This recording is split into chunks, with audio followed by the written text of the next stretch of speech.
राधे। इति श्री एकादशी महात्म प्रारंभ। बोले एकादशी महारानी की। आमल एकादशी महात्म प्रारंभ। माधानता जी बोल रहे हैं कि हे वशिष्ठ जी, यदि आप मुझ पर प्रसन्न हो तो ऐसे व्रत की कथा कहो जिससे मेरा कल्याण होवे। वशिष्ठ जी कह रहे हैं, राजन, सब व्रतों से उत्तम और अंत में मोक्ष देने वाला आमल की एकादशी का वर्णन कर रहा हूं। यह फाल्गुन माह के शुक्ल पक्ष में होती है और इस व्रत का पुण्य 1000 गौदान के फल के बराबर होता है। मैं आपसे एक पौराणिक कथा कह रहा हूं। एक वेदिनक नामक नगर में ब्राह्मण, वैश्य, क्षत्रिय, शूद्र चारों वर्ण आनंद पूर्वक रहते थे। उस नगर में चित्ररथ नामक चंद्रवंशी राजा था। वह महान विद्वान तथा धार्मिक तथा वहां के निवासी वृद्ध से बालक प्रत्येक एकादशी का व्रत करते थे। एक समय फाल्गुन माह के शुक्ल पक्ष को आमल की एकादशी आई और उस दिन राजा ने प्रजा से अर्थात प्रजा तक, वृद्ध से बालक तक सबने अपनी प्रजा के साथ मंदिर में जाकर पूर्ण कुंभ स्थापित करके तथा धूप दीप नैवेद्य पंच रत्न छत्र आदि से धात्री का पूजन करने लगे।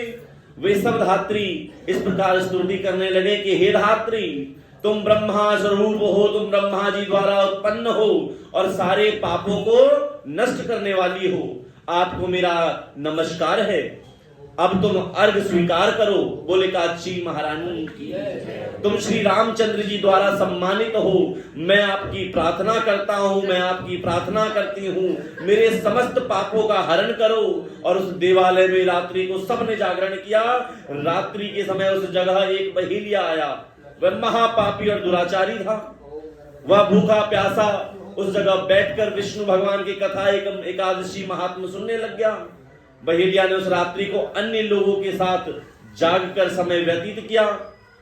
प्रातः काल होते ही सभी लोग अपने अपने घर को चले गए और कुछ समय बीतने के पश्चात उस बहेलिया की मृत्यु हो गई।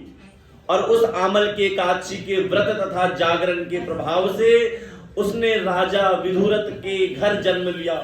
उसका नाम वसुरथ रखा गया। बड़ा होने पर वह चतुरंगिनी सेना के सहित तथा धन धान्य से युक्त होकर 10 सहस्त्र ग्रामों का पालन करने लग गया। और वह तेज में, शूल के क्रांति में, चंद्रमा के, वीरता में विष्णु भगवान के और क्षमा में पृथ्वी के समान था। वह अत्यंत धार्मिक, सत्यवादी, कर्मवीर और विष्णु भक्त था। वह सदैव यज्ञ किया करता। एक दिन वह राजा शिकार खेलने के लिए गया। देव योग से वह राजा रास्ता भूल गया। तब वह उसी वन में एक वृक्ष के नीचे सो रहा। उसी समय पहाड़ी मलिच्छ वहां आया और राजा को अकेला देखकर उस पर मारो मारो का शब्द करके टूट पड़े। वे मलिच्छ कहने लग गए कि इस दुष्ट राजा ने हमारे संबंधियों को मारा है, देश से निकाल दिया, अतः इसे अब अवश्य मारना चाहिए। और ऐसा कहकर वह मलिच्छ